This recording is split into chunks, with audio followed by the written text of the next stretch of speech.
Bismillahirrahmanirrahim. Assalamualaikum warahmatullahi wabarakatuh. Inna hamdalillah wassalatu wassalamu ala rasulillah wa ala alihi wa ashabihi wa mawalah wa la hawla wa la quwata illa billah. Rabbi israh li sadri wa yassir li amri wahlul 'uqdatam min lisani yafqahu qawli ya fatahu ya alim birahmatika ya arhamar rahimin. Amma ba'du. Para siswa yang dirahmati Allah Subhanahu wa taala, syukur alhamdulillah dengan curahan rahmat dan nikmat Allah, terutama nikmat berupa nikmat iman, Islam dan sehat walafiat, kita semua dapat bersama-sama untuk mengikuti pesantren Ramadan online di SMAN 4 Kabupaten Tangerang ini. Dan mudah-mudahan ini merupakan amal soleh di bulan suci Ramadan dalam rangka meraih keutamaan bulan suci Ramadan. Tidak hanya tidur, tidak hanya nonton TV, tapi kita mencoba untuk mengkaji ajaran Islam. Dan baiklah, dalam kesempatan kali ini saya akan membahas tentang tanggung jawab Muslim terhadap Islam. Saya ulangi, materinya adalah tanggung jawab seorang Muslim terhadap Islam. Hadirin sekalian, para siswa yang dirahmati Allah, orang yang telah menyatakan dirinya seorang Muslim atau dia menyatakan dirinya seorang yang beragama Islam, maka dia terikat, dia harus melakukan 4 hal atau 4 kewajiban. Kewajiban yang pertama, dia harus mengimani Islam. Artinya apa?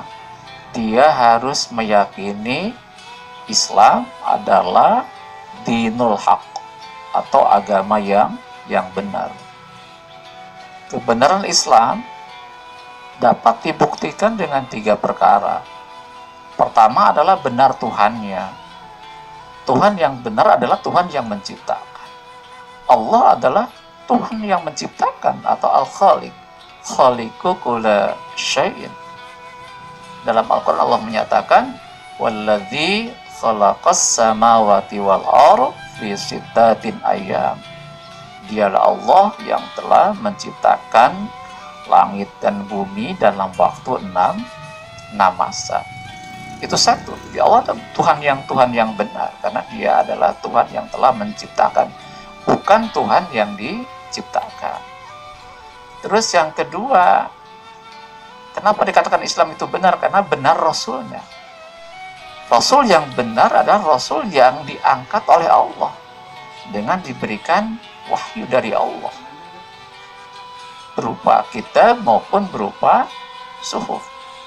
Jadi sejak Nabi Adam sampai dengan Nabi Muhammad adalah Rasul Allah. Kenapa? Karena mereka diangkat oleh Allah dengan diberikan wahyu dari Allah. Kemudian yang ketiga adalah benar kitab sucinya.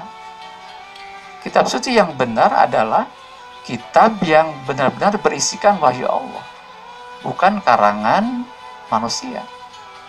Jadi Quran itu merupakan wahyu Allah, bukan karangan Nabi Muhammad, bukan tulisan Nabi Muhammad, bukan opini Nabi Muhammad, tapi benar-benar adalah wahyu Allah yang tertulis di dalam mushaf Al-Quran. Itu 3. Jadi kita yakin Islam agama yang benar karena memang benar Tuhannya, benar Rasulnya, dan benar kitab sucinya. Dan kemudian diperkuat juga dengan dalil naqli, dalil dalam Al-Quran. Dalam surah Al-Imran ayat 19 Allah menyatakan, A'udzubillahi minasyaitonirrajim, Bismillahirrahmanirrahim, Inna dina indallahil Islam. Sesungguhnya agama yang diridhoi atau yang benar di sisi Allah hanyalah Islam. Ini suatu dalil bahwa Islam adalah agama yang benar. Terus yang kedua diperkuat Ali Imran ayat 85, Allah menyatakan A'udzu billahi minasyaitonir rajim. Bismillahirrahmanirrahim. Wa may yabtaghi ghairal islam madina falay yuqbala minhu wa huwa fil akhirati minal khasirin. Dan barang siapa orang mencari agama selain Islam, maka tidak akan diterima agama itu, dan di akhirat termasuk orang-orang yang merugi. Coba silakan dibaca Al-Qur'annya, kita akan menemukan ayat ini, ya, baik ayat 15 maupun ayat 85 dalam surah Ali Imran. Jadi ini sebuah keyakinan dalam diri kita bahwa Islam adalah agama yang benar, agama yang Allah ridhoi. Maka bersyukurlah kepada Allah, kita diberikan orang tua Islam, kita diberikan Islam sebagai anugerah nikmat Allah yang sangat besar. Kita jaga, kita pelihara, ya, kita praktekkan Islam sehingga Islam tidak akan lepas dari jiwa kita sampai dengan kita menghadap Allah. Wala tamutunna illa wa antum muslimun. Janganlah engkau mati, janganlah kalian mati, janganlah kita mati kecuali dalam keadaan Islam, dalam keadaan muslim. Itu satu. Jadi tugas kita adalah kita harus mengimani Islam, meyakini Islam agama yang paling benar. Para siswa yang dirahmati Allah, kemudian setelah kita mengimani Islam, kita pun harus mempelajari Islam, harus mengkaji Islam, harus belajar Islam, harus mencari ilmu Islam. Kata Rasulullah, talabul ilmi faridatun ala kulli muslimin wa muslimatin. Mencari ilmu itu kewajiban bagi setiap muslim dan muslimat. Hadis yang lain menyatakan, utlubil ilma minal mahdi ilal lahdi. Carilah ilmu Islam sejak dari buayan sampai masuk ke lubang lahat. Jadi yang kedua, kita harus mempelajari Islam. Apa yang kita pelajari? Yang kita pelajari adalah sumber hukum atau sumber ajaran Islam. Apa itu sumber hukum Islam itu? Ada dalam 3 hal. Pertama, kita wajib mempelajari Al-Quran sebagai sumber hukum Islam yang pertama. Ramadan adalah bulan Al-Quran. Mari kita pelajari, mari kita baca, mari kita pahami Al-Quran, mari kita praktekkan Al-Quran. Jadi orang Islam itu harus berinteraksi dengan Al-Quran, terus mengkaji Al-Quran. Insya Allah dengan mengkaji Al-Quran, kita akan semakin paham dengan ajaran Islam. Gitu. Terus yang kedua, setelah dia mempelajari Islam dengan sempurna, dengan baik, kita pun harus mengkaji hadis atau as-sunnah. Apa itu hadis? Hadis adalah segala perkataan, perbuatan, dan ketetapan Nabi Muhammad SAW. Jadi ada 3 macam hadis di sini. Ada hadis qauliyah, ada hadis fi'liyah, ada hadis takririyah. Hadis qauliyah apa? Hadis berupa ucapan Nabi. Nabi berbicara sesuatu, berbicara tentang hukum sesuatu. Kalau fi'liyah, Nabi berbuat sesuatu. Kalau takririyah, Nabi menetapkan sesuatu. Kita pelajari, ya. Namanya ulumul hadis, ilmu tentang hadis kita pelajari. Banyak kitab hadis yang sangat terkenal, kita pada waktu kita sempatkan untuk mempelajari hadis-hadis itu. Terus yang ketiga, setelah mempelajari Al-Quran, mempelajari hadis, kita pun mempelajari hasil ijtihad para ulama. Kitab-kitab para ulama. Sangat banyak kitab-kitab karya para ulama itu. Dalam bidang fikih saja yang terkenal adalah kitab fikihnya Imam Asy-Syafi'i, Imam Maliki, Imam Hanafi, Imam Hanbali. Jadi kalau kita mempelajari kitab yang 4 tadi, kitab tentang fikih, maka kita akan semakin paham tentang hukum Islam. Ya, kita akan semakin luas tentang wawasan Islam yang berkaitan dengan ilmu fikih, menyangkut ibadah, menyangkut muamalah. Apa itu ibadah? Hubungan dengan Allah.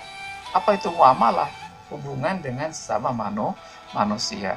Jadi anakku sekalian, jadi sempatkanlah, mumpung sekarang Ramadan, ada waktu 30 hari, 1 bulan lamanya, kita sempatkan di hari-hari yang senggang ini untuk mempelajari ajaran Islam. Di mana tempatnya?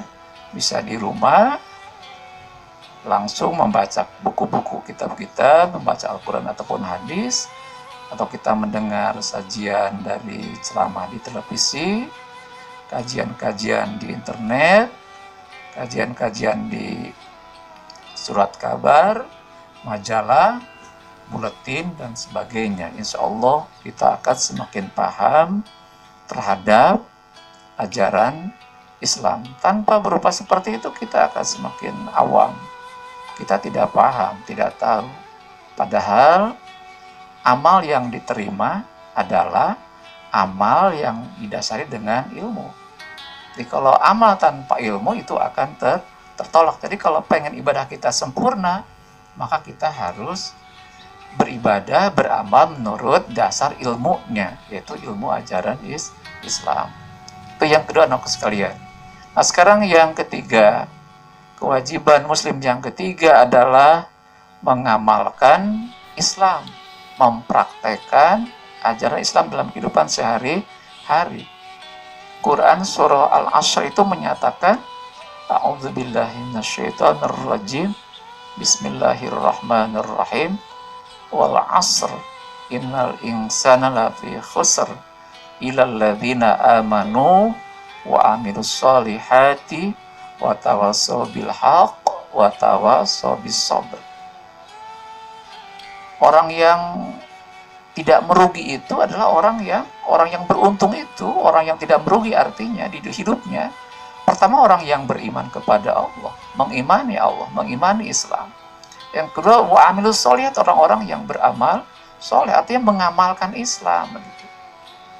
Jadi kalau hanya sekedar iman, kemudian dia tidak mengamalkan, ya percuma. Al ilmu bila amalin, kasyajarin bila tamarin. Ilmu tidak diamalkan seperti pohon tidak berbuah. Jadi yang kedua, setelah mengimani Islam, ya, mempelajari Islam, kita harus mengamalkan Islam. Wa amilus sholihat. Apa yang kita amalkan dalam hidup ini bagi seorang muslim? Dia harus mengamalkan, mempraktekkan ajaran Islam. Seperti apa? Yaitu terangkum dalam rukun Islam. Ada berapa rukun Islam? Gambarkan oleh Islam, ada berapa rukun Islam itu? Kata Rasulullah, Bunyal Islam ala khamsin, syahadati alla ilaha illallah wa anna Muhammadar Rasulullah, wa iqamis shalah, wa ita'iz zakah, wa shaumi Ramadan, wa hajjul bait, man istata'a ilaihi sabila. Artinya Islam dibangun atas dasar 5 perkara, yaitu bersaksi bahwa tidak ada Tuhan selain Allah dan Muhammad adalah utusan Allah. Kemudian mendirikan sholat, kemudian menunaikan zakat, dan beribadah puasa di bulan Ramadan, dan berhaji ke Baitullah bagi orang yang mampu melakukan perjalanan kepadanya. Jadi kesimpulannya, kita wajib mempraktekkan, mengamalkan yang 5 perkara ini. Yang pertama, kita bersyahadat dulu, berikrar dulu di hadapan Allah. Allah Tuhan saya, tidak ada Tuhan selain Allah, dan Muhammad adalah utusan Allah. Nah, setelah dia bersyahadat dengan sungguh-sungguh, dengan sepenuh hati, dengan keikhlasan yang mendalam, maka dia pun harus menunaikan sholat. Kenapa harus sholat? Sholat adalah tiangnya agama. Kalau bangunan tanpa tiang, maka akan roboh. Ya, jadi apapun perlu tiang bangunan ini. Kalau nggak ada tiangnya, bahwa akan cepat hancur. Makanya kita wajib untuk menjalankan ibadah sholat dengan sebaik-baiknya. tanpa ada terkecuali. Sedang sakit dia harus sholat. Sedang dalam perjalanan dia harus sholat. Berbeda dengan ibadah puasa. Kalau orang berpuasa sakit boleh tidak puasa, tapi harus mengganti pada hari yang lain. Ketika jalan-jalan jauh, maka dia boleh tidak berpuasa, tapi harus mengganti pada hari yang lain. Kalau sholat, tidak ada satu kebolehan untuk meninggalkannya. Kalau sedang sakit, kalau dia berdiri kuat, ya berdiri ya ketika dia sholat. Kalau tidak kuat, maka boleh dia duduk. Duduk nggak kuat, maka boleh dia sambil tidur, bisa berbaring, bisa terlentang. Itu ya, jadi tidak ada kebolehan, kebenaran yang membolehkan ketika sakit tidak sholat gitu, sesuai kemampuan kita. Dalam perjalanan jauh bagaimana? Harus sholat. Hanya Allah memberikan keringanan. Bagaimana keringanannya? Boleh dijama, boleh dikosor. Dijama artinya apa? Sholatnya boleh digabung. 2 sholat menjadi 1 waktu sholat. Contohnya zuhur dengan asar. Digabung, dikerjakan pada waktu 1 waktu. Boleh pada waktu zuhur, boleh pada waktu asar. Pada waktu zuhur namanya jama takdim. Pada waktu asar namanya jama takhir. Atau sholat maghrib dan isya boleh digabung juga. Boleh dikerjakan di maghrib, boleh dikerjakan di waktu sholat isya. Di waktu maghrib namanya isya dikatakan jama takdim. Kalau dikerjakan di waktu sholat isya maghribnya, maka dikatakan jama takhir. Jadi enak sekali Islam itu, ya, tidak memberatkan kita. Jadi kalau tidak sempat melaksanakannya, kita boleh digabung. Lebih ringan lagi, Islam memberikan keringanan dengan cara dikosor, diringkas. Kalau memang waktu sangat-sangat sibuk banget gitu, ya, dalam perjalanan jauh sangat sibuk, maka boleh diringkas, tapi hanya untuk sholat yang 4 rakaat gitu. Jadi zuhur yang 4 menjadi 2, asar yang 4 menjadi 2, isya yang 4 rakaat menjadi 2 rakaat. Kalau maghrib yang 3 tidak ada kebolehan menjadi 1,5 atau subuh menjadi 1, 2 menjadi 1. Jadi itulah betapa pentingnya sholat itu sangat luar biasa. Makanya kepada anakku sekalian, jangan sekali-kali meninggalkan sholat. Kata Rasulullah, baina abdillah wa kufri tarkus sholah. Perbedaan antara seorang Abdullah, hamba Allah, dengan orang kafir adalah meninggalkan sholat. Jadi orang yang meninggalkan sholat bisa dihukumkan menjadi orang yang kafir, karena mereka telah mengingkari, meninggalkan kewajiban sholat. Itu yang kedua, ya. Setelah dia bersyahadat, dia harus melaksanakan ibadah sholat, ya. Ada 2 macam sholat. Ada sholat wajib, ada sholat sunnah. Yang wajib 5 waktu, ya, dari subuh sampai dengan isya itu harus dikerjakan, tidak boleh tidak. Kalau pengen tambahan pahala dari Allah, kita kerjakan sholat yang sunnah. Ada sunnah rawatib, sunnah yang mengikuti sholat fardu. Ada 10 rakaat di situ, ya, ada 10. 2 rakaat sebelum subuh, 2 rakaat sebelum zuhur, 2 rakaat setelah zuhur, 2 rakaat setelah maghrib, 2 rakaat setelah isya. Itu adalah sholat sunnah yang rawatib, yang muakkad, ya, yang sangat dikuatkan gitu. Pengen hebat lagi dalam ibadah sunnah, kerjakan sholat tahajud. Itu yang lebih utama. Wa minal laili fatahajjad bihi nafilatan lak asa ayyab afaka rabbuka maqaman mahmuda. Dan dari sebagian malam maka bertahajudlah. Mudah-mudahan Allah mengangkatmu ke tempat yang sangat tinggi. Jadi orang-orang yang imannya luar biasa dan makomnya tinggi, maka dia diberikan kemampuan untuk bisa melaksanakan ibadah sholat tahajud. Insya Allah kita pun sanggup sebetulnya ya, kalau kita berupaya.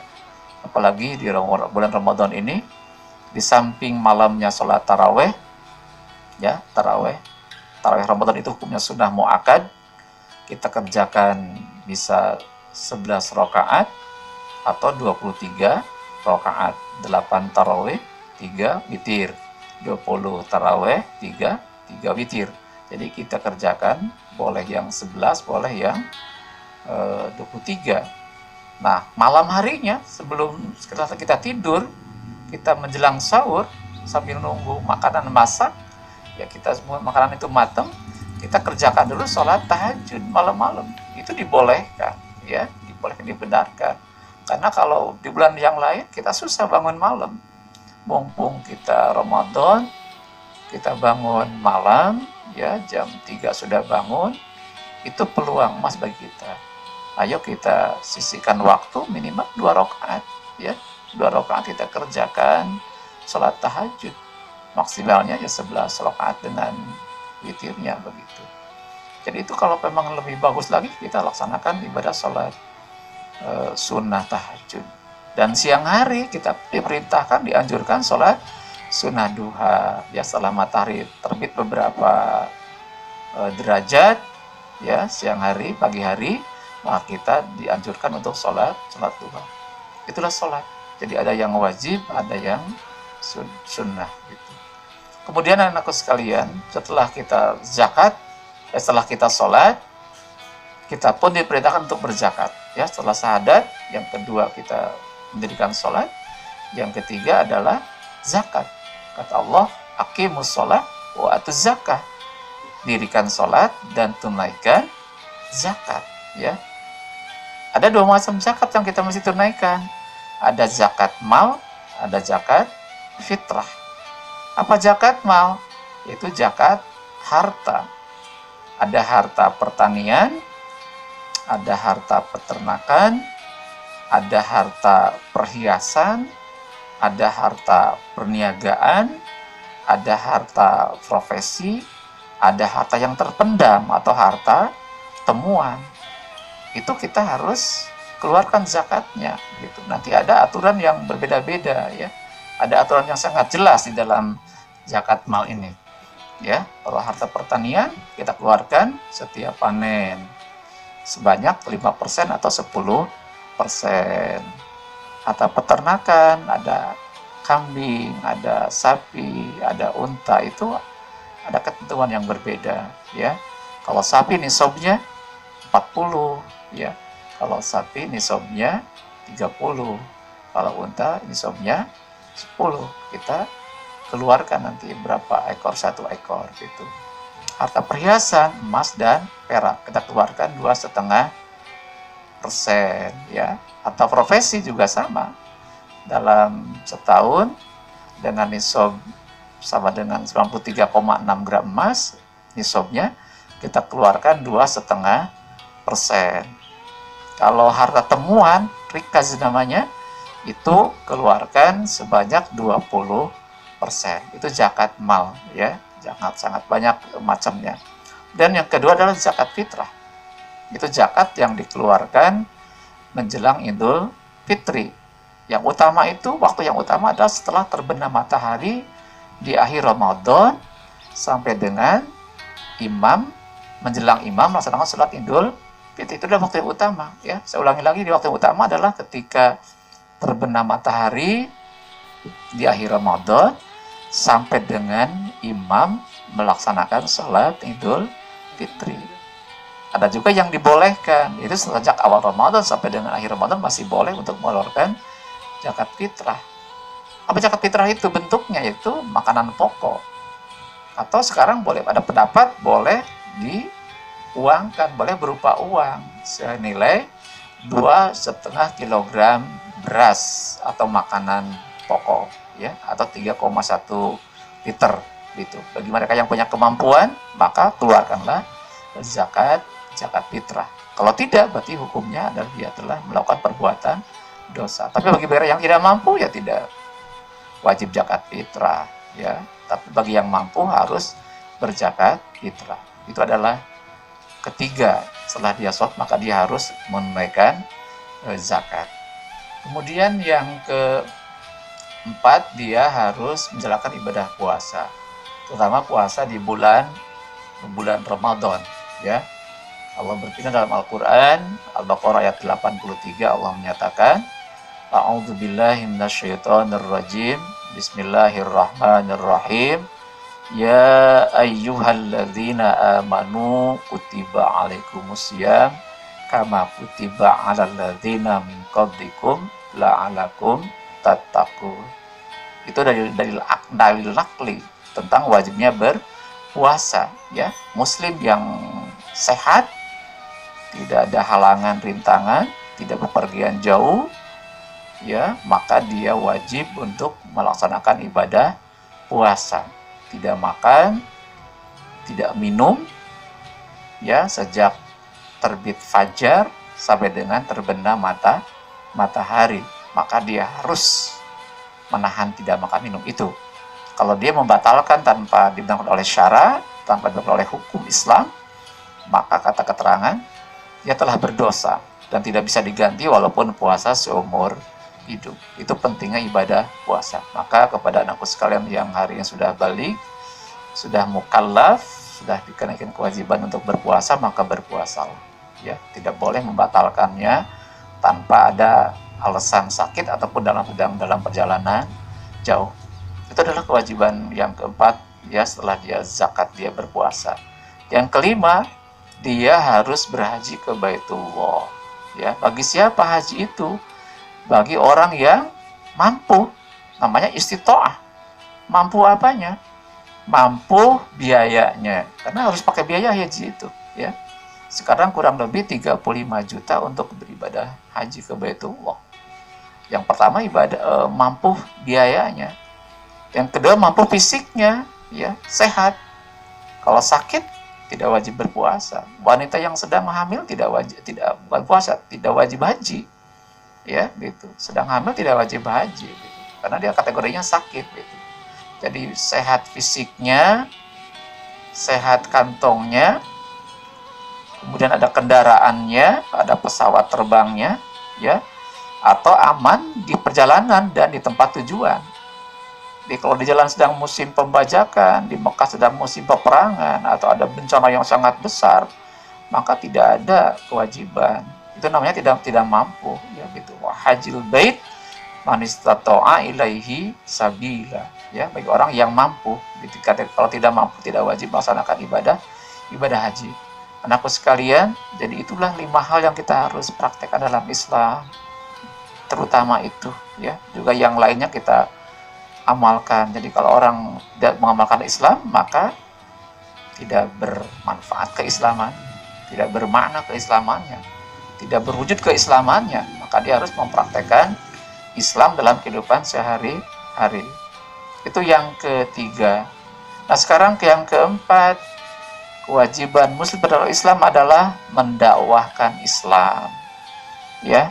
Setelah dia mengimani Islam, yang kedua mempelajari Islam, yang ketiga mengamalkan Islam, maka yang keempat harus mendakwahkan Islam.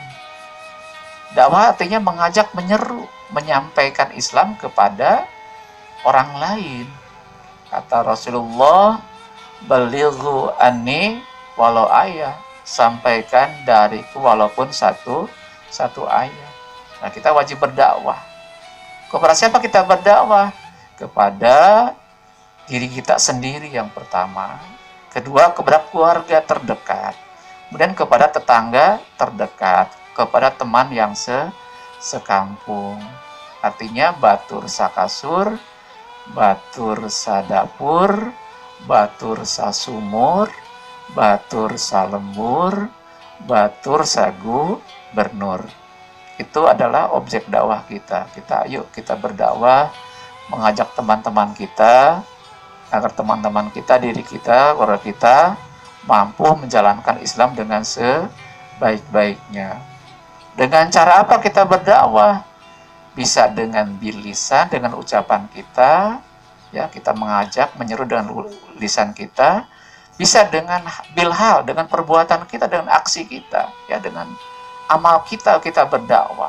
Kita sholat dengan baik, ya kita berpakaian dengan baik, kita sedekah dengan baik, itu dakwah bilhal. Atau dakwah bil khitab, dakwah dengan tulisan, ya dengan buku, dengan catatan. Orang yang sanggup dan ahli dalam menulis, maka dakwah dengan tulisannya, dimuat di buku, di majalah, di koran, ya gitu. Atau yang keempat, dakwah dengan seni, ya.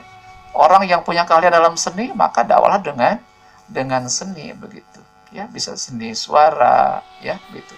Dengan nyanyian yang islami, dengan tilawah, dengan bersolawat, sehingga orang semakin cinta kepada Islam. Maka itu adalah bagian daripada upaya mendakwahkan Islam. Anakku sekalian, barangkali itulah kajian kita pada kesempatan ini. Jadi sekali lagi kesimpulannya, jadi kita yang telah menyatakan dirinya seorang muslim, maka kita wajib untuk mengimani Islam. Yang kedua, kita wajib untuk mempelajari Islam. Yang ketiga, kita mengamalkan Islam. Yang keempat, kita wajib untuk mendakwakan Islam. Mudah-mudahan dengan kewajiban yang empat ini, kita termasuk orang-orang yang bermakna di hadapan Allah. Dan yakin Allah akan memberikan kebaikan dan kebahagiaan kepada kita dunia maupun di akhirat. Amin ya rabbal alamin. Demikian apa yang saya sampaikan. Kalau ada yang salah mohon dimaafkan, ya, dan apa yang baiknya mari kita praktekkan. Demikian akhirul kalam. Assalamualaikum warahmatullahi wabarakatuh.